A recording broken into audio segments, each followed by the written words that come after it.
After trading for Kevin Fiala, are the Kings done, or can we expect some more splashes? We've got some special guests on today's show to walk us through maybe some potential ideas for the Kings. You are Locked On Kings, your daily podcast on the Los Angeles Kings, part of the Locked On Podcast Network, your team every day.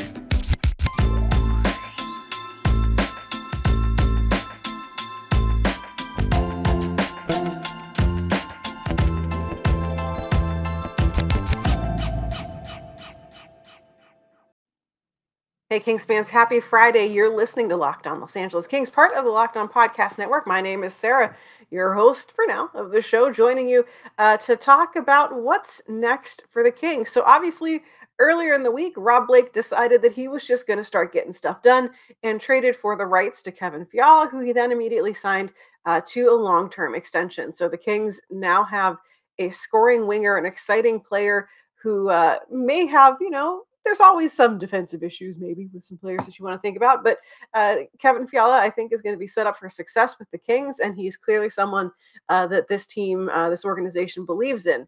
So is that the Kings' big splash? Is there room for them to do more? If they make other trades, who are they going to have to send out? Because the cap is a thing. And today, to do that, we turn to the East and we turn to the Flyers. We've got Rachel and Russ from Locked On Flyers on the show today as we take a look at some options that maybe the Kings could still be considering. Now, in full disclosure, we set up this conversation, we scheduled it and everything before Rob Blake made his big move for Kevin Fiala. So, we were thinking bigger splashes, something, bigger. And instead, the Kings made that deal with Minnesota, which sort of took some of the chips off the table in terms of things the Kings might consider doing. But we figured we'd still get together. We'd look at the trade, what that means for the Kings now that they have Kevin Fiala, and where some holes are still in the lineup that the Kings should maybe consider addressing.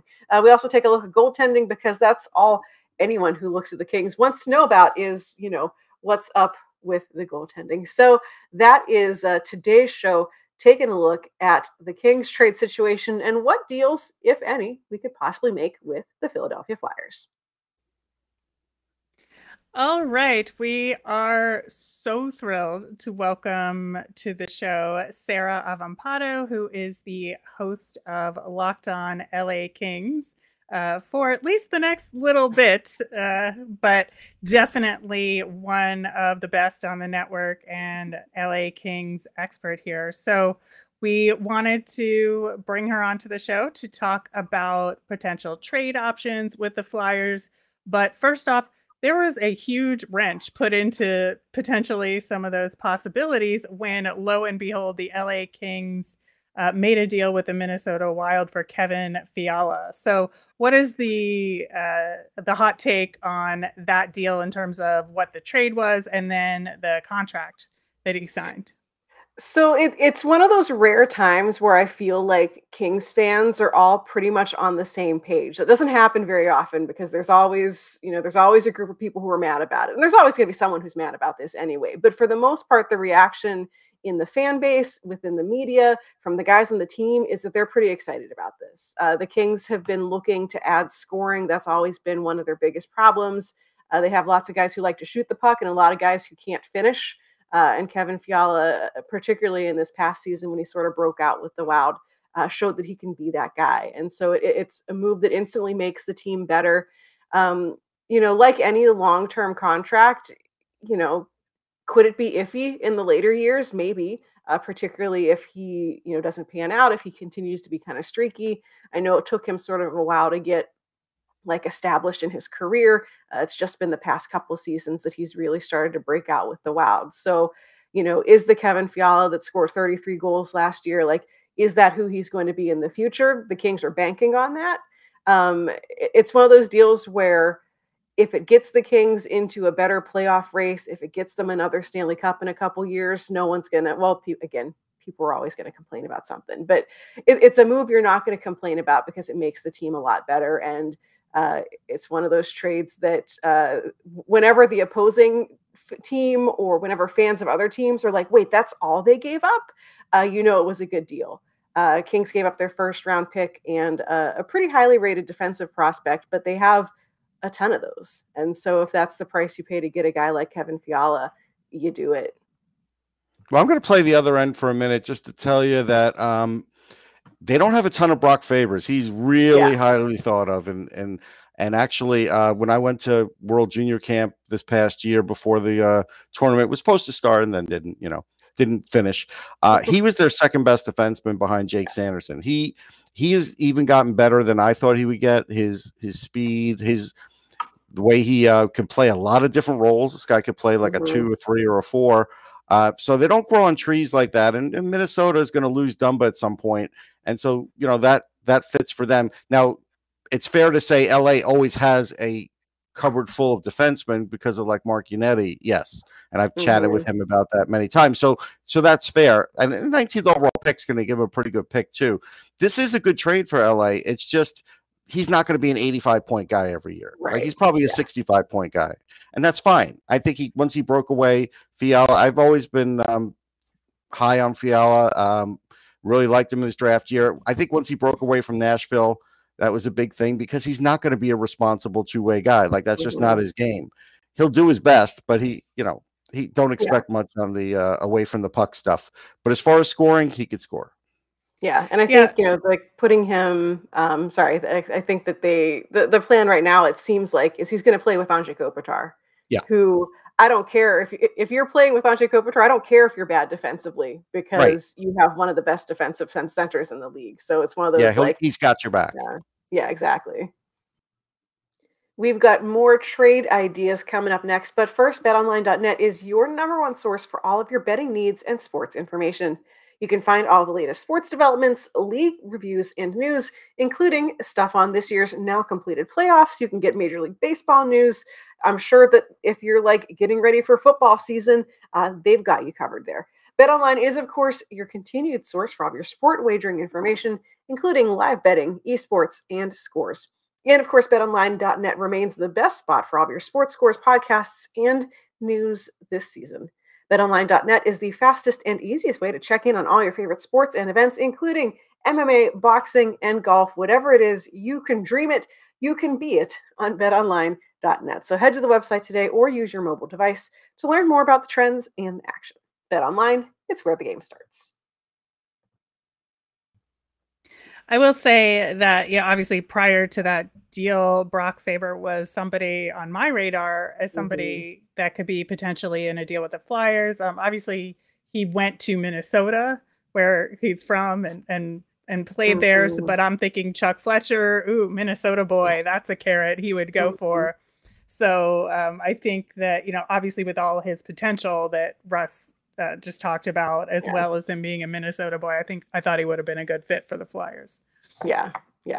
It was a deal that I both hated. Like I loved it because I was excited about Kevin Fiala, but like you said, Russ, like Brock Favors don't grow on trees, and he's a guy whose stock has only gone up.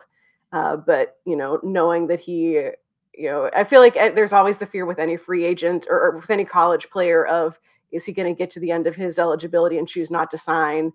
There's always that fear. Sure. I never really heard that as a concern from the Kings, that they were pretty set that he would sign when he was done. But it's a move that hurts. He's going to be a great defenseman, I think, for a long time for the Wild. But the Wild especially love a good hometown boy comes home story. They do.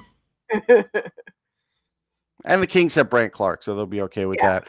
I wanted to ask you about Gabe Vilardi because he had a really good year in Ontario. The Kings are also loaded with centers. So, like, if you were looking for something in trade with the Flyers, I would think Vilardi could be a guy in play because he doesn't make a lot of money. There's not a great spot for him. He's got size. The Flyers look for size. He can play center or wing, although I still think he can play center. And, maybe there's something on the Flyers the Kings would want for him.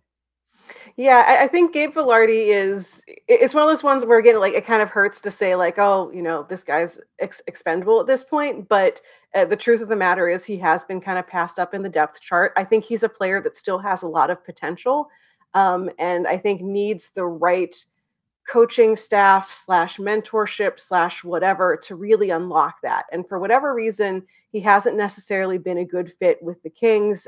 He and Todd McClellan don't seem to have really been on the same page about what they want from him. I know there's always been some kind of concerns with, he's a little bit of a weird kid, a little bit of a beats to the tune of his own drummer, kind of fits that profile of player who was always the best at everything and doesn't really know how to adapt now that he's not the best on the team. There have been some kind of issues with, okay, you actually do need to work to improve. You can't just like go out and keep doing the same thing. But I think that he has a ton of potential. And I just think that there may not be a spot on the Kings for him to do that. So as much as it would be kind of a disappointment to quote unquote give up on him, he is a player that I would be looking at for, it wouldn't be the end of the world if the Kings had to package him in a trade. That was going to be my question on a guy like him. Is he part of a bigger package, or is he somebody you make a deal with on his own? Probably depends what you're trying to hunt down. I think the Kings right now, he's a restricted free agent. He's not going to, get that much money with his next contract because he hasn't really proven himself yet. If the Kings are going hunting for, let's say that mythical top pairing left defenseman who they continue to not have, something like Velarde, a prospect, a pick, might be what they have to do to move it out. They're kind of in a position where I don't know that they're going to need a whole lot more up front. But again, Rob Blake, if someone's going to call him, I think he's going to listen because he is in a position right now where he knows he needs to keep making this team better to help him make the next step. So what exactly are the remaining biggest needs for the Kings now? So we can kind of tailor our trade proposals to match up with that. I think that, like I mentioned, that left side of the defense is something I think they're always kind of looking for something to fill out. I know that, Jake Chychrun is the one that everyone talks about. I feel like every team is trying to get him. I think the price is probably too high. Some people say it's probably not worth it, whatever. In terms of the right side of the defense, they obviously just moved out Brock Faber. They have so many guys who can play that right side that, they're not really looking there. This is a team that is always looking for scoring. But now that, we have essentially the top two lines kind of seem to be locked down with, Fiala, Kopitar, Kempe, potentially as your top line. Your second line, I imagine they're going to come back with the Arvidsson, Danault, Moore line that was really good last season, which leaves your bottom six as to kind of a jumble. So, I know one thing that fans at least are always saying the Kings need more of is we need more size. We need more physicality. Like they have Brendan Lemieux, but he's Brendan Lemieux. He's mostly an idiot on the ice. Yes. You said it, not me, but yes. So looking for people in that depth scoring kind of category who, can contribute, who aren't going to be a liability, aka Brendan Lemieux, I think would be something that they may be still looking to add for. So that kind of brings me to, it's a weird situation with the Flyers right now, because like the way you're talking, it seems like if the Flyers were in a better spot defensively and Ryan Ellis wasn't like on LTIR for the rest of eternity, like we could then say, well, how about Ivan Provorov? Like, what do you, like, there's a deal to be made there. I really think there is. And especially given those needs and what we could potentially get in return in terms of, is Quentin Byfield on the table? No. Well, no. Some have said that he is. I don't believe he is either. But I would like to talk to those people because I think they're wrong. You don't. I agree. I will fight you. But in all seriousness, I do think that, if the Flyers, I think we're in a slightly better position, we could be saying, all right, let's shake it up here, give you Ivan Provorov, and let's get, a pick from the Kings, although you have one less that we would have wanted from the Fiala deal, I think, or what is it, a previous deal. But nonetheless, I think that, we could at least get a second rounder back for next year. Plus maybe a player and an AHL kind of prospect. So for a guy like Provy right there, right? Well, but I could still throw in, Travis Sanheim, because if the Flyers find out that they can't re-sign him, the Kings have cap space, and that would be a guy I think they'd be interested in. And I mean, that's kind of essentially the deal they just had to make for Kevin Fiala. Of the Wild knew that they can't re-sign him because they're in cap purgatory for the next however many years. And I know that one of the reactions from Wild fans was like, I can't believe this is all we got for Kevin Fiala, but you're kind of hamstrung. That you kind of have to take what you're going to get, because teams know that they have no leverage, and so that's certainly a deal that Rob Blake just made one of those deals, and he clearly is not afraid of trading for a guy who they're going to have to negotiate a new deal with. Yeah, and that's where like Provy is kind of locked in, so it's not it's something that you wouldn't have to worry about. I think that there are several options there. I think Gabe Vilardi, like Russ said, is an interesting option there as well. But thinking just from an offensive side of things as well for the Kings, like, is there a market for Travis Konecny? I mean, I would like there to be a market for Travis Konecny. He's always been a delightful player, for me to watch. It's one of those things where I feel like if the Kings were to acquire him, then the question becomes, where do you put him? Because I don't know that he's going to be best suited in a bottom six role. I don't think that's really where he belongs. So then they'd have to. He won't produce as well. He won't. Right. You need him. As fun as he is to watch, as like that, like grinder energy guy, like plays bigger than he is. He definitely should be a guy who's in your top six, which would mean they have to start reevaluating which players go where. But I mean, Travis Konecny to the Kings has been, since he got drafted by the Flyers, I've been like, how do I get him to the Kings? I mean, it's not like Arvidsson's lighting it up. There may be a point where he does get moved down in the lineup. Yeah. So there's flexibility. I mean, if you want to deliver Travis Konecny to the King, I'll take it. It's fine. I mean, I'll tell you what I would look for. I would look for Helge Grans, Vilardi. I mean, if I could get Helge Grans and Vilardi, great. If I could get Helge Grans and a couple of seconds, I'd probably do that too. Yeah, like a second this year, second next year, something like that.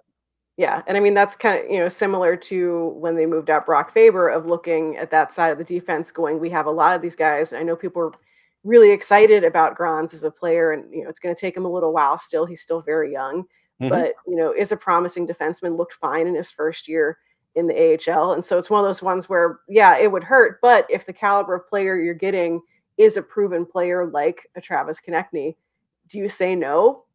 Especially if you know that you have a finite window of time to chase another cup while guys like Kopitar are still there. I don't know that I'd say no. Yeah, and Grans could be a top 4 for the Flyers in a couple of years. And at that point, we'll probably be not even talking about Ryan Ellis anymore, so you need it. Yeah, and that's where I'd say, like, even the second rounder would have to be next year's and not this year's, because like for the Kings, without a first round pick this year. Oh, they don't have a first. They wouldn't. Yeah. They would not give up the second without having a first this year. So I do think that would be a factor as well, because like I personally am itching to get into the second round of the draft this year for the Flyers, but next year is not too shabby either. So I think like getting back into the second round next year would also be a good option. But we're going to close things out with the fine folks from Locked On Flyers coming up next. But first, Built Bar is here for you to give you a nice, delicious treat in this kind of hot, gross, sweaty summer. Built Bar is, of course, the people who have created healthy and tasty. They're protein bars that taste like candy bars, and they're good for you. Their latest gift to your taste buds is the new Coconut Brownie Chunk Puff. The Coconut Brownie Chunk Built Bar is the one that like won the whole Built Bar bracket thing a little while ago, but now they've got it in the puff form. So the Built Puff is a deliciously chewy marshmallow. It's covered in 100% real chocolate. It's like a fluffy cloud of coconut brownie goodness. So check it out. The latest, greatest flavor from Built Bar, the Coconut Brownie Chunk Puff. They're good for you. They're low in calories, low sugar, high protein, and all around delicious. They are here for just a limited time only, so make sure you go to built.com right now to make sure you don't miss out. They're going fast because, of course, they taste amazing. The best part about Built Puffs is, of course, you can also enjoy them guilt-free because they're good for you. They're a perfect treat. They're perfect for like hunger cravings if you're like looking for some extra energy, satisfying your sweet tooth, or whatever it is that is, calling your food name. Built is there for you. So go check it out. Go to built.com, use promo code LOCKED15, and you'll get 15% off your order. That is promo code LOCKED15 at built.com. All right, you're listening to Locked On Los Angeles Kings, part of the Locked On Podcast Network, and the draft is, of course, right around the corner. The Kings don't have their first-round pick anymore, but that doesn't mean that there's still not going to be fun stuff to follow along with at the draft. So you can join our team of local hosts and draft experts. They're all going to be breaking it down with insights and analysis for every first-round pick. Make sure you're subscribed to this show, Locked On Kings, for the latest breakdowns on what the Kings do in the, second through whatever rounds of the draft, or, anything else they happen to do during that time. And of course, keep an eye on Locked On NHL for full league exciting coverage, all of the NHL draft. Now let's turn it back over to finishing up our conversation about some possible trade ideas and things the Kings need to address with the folks from Locked On Flyers. So Russ, you got any other proposals? No, but I did want to ask just a general question because right now I've been told by an insider that the reason Quick's still there, he had a good year, don't get me wrong, is because they're a little down on Cal Petersen. So I kind of wonder, are they going to keep that duo together forever, or are they going to maybe try and deal Cal Petersen? Yeah, I mean, this is one where I feel like it might.